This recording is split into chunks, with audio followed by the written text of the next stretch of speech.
Shiur from Rabbi Horovitz. This week we'll continue talking about the story that we started out with. Reuven and Shimon. Reuven had a bicycle. Shimon had a scooter. And they swapped. Reuven and Shimon swapped a bicycle for a scooter. And we find a damage afterwards in the scooter. And we don't know if it happened before 10 o'clock in the morning or after 10 o'clock in the morning. So who has to bring a raya? In the Gemara, this appears in a scenario of a machlif para b'chamoir. Somebody has a para, somebody has a chamoir, and they want to swap. And soon as the Baal HaChamoir is moishech the para, the chamoir automatically belongs to the Baal HaPara. Now, if the chamoir dies, we don't know. Did the chamoir die before the para was nimshach, before the sale happened, or after the sale took place?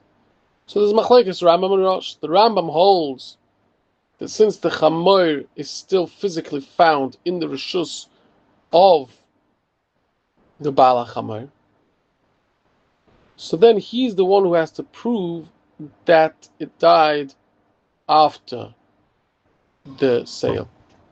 But according to the Rosh, the Baal HaPara, he's the one who has to bring a raya that the chamoir died before.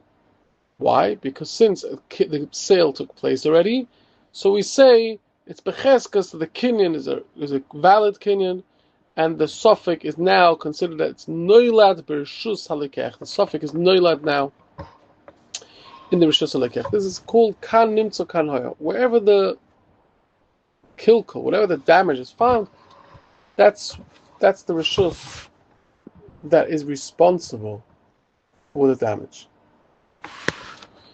And it's a machlekes as well in the Shulchan Aruch Simon Reish Chof Daled between the Shulchan Aruch and the Ramah.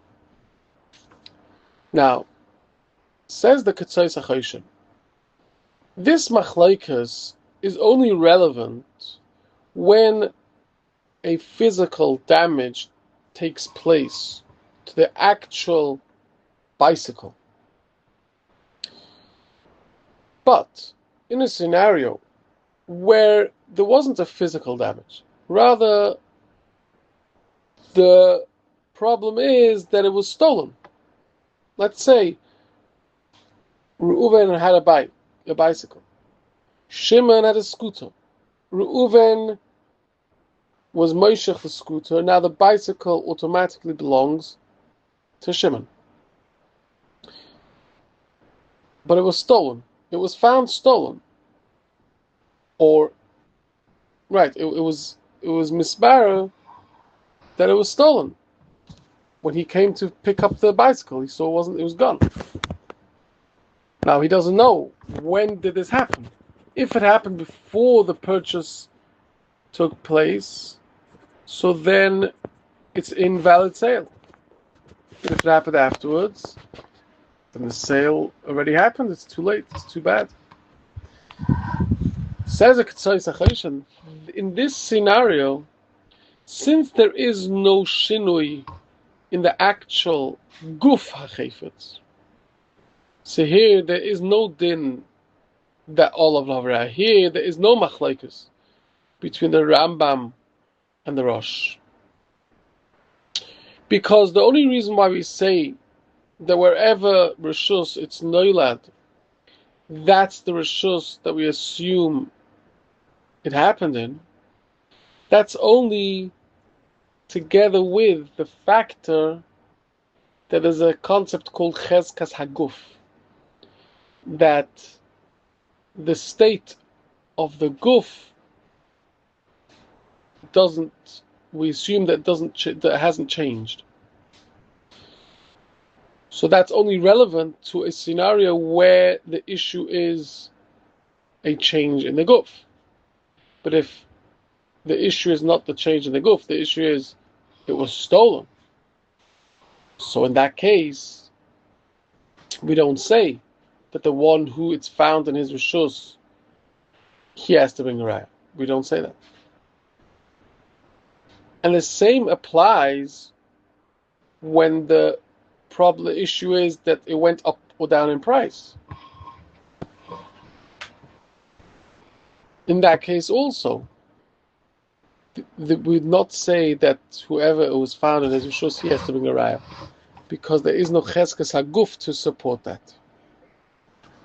The Nesivos is chaylik, however, he holds in all cases we say that kan nimtza kan hoya, wherever the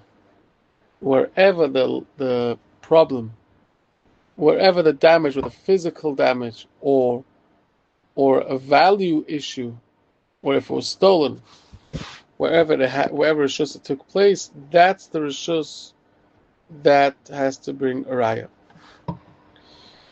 However, there's another point, which is that when it goes up or down in price, it's only a problem, it's only detrimental to the sale, even if it happened before the sale, if it's over a sixth of the original price. Because if not, if it's less than a sixth, then we say there's no din oino. If somebody sells a product for less than sixth, more expensive than the market value, then the mekech is not bottom. The purchase is perfectly valid. So in that case, there won't be any problem altogether. Nimitzah Hashem, we'll come back to that next time. Kol Tov.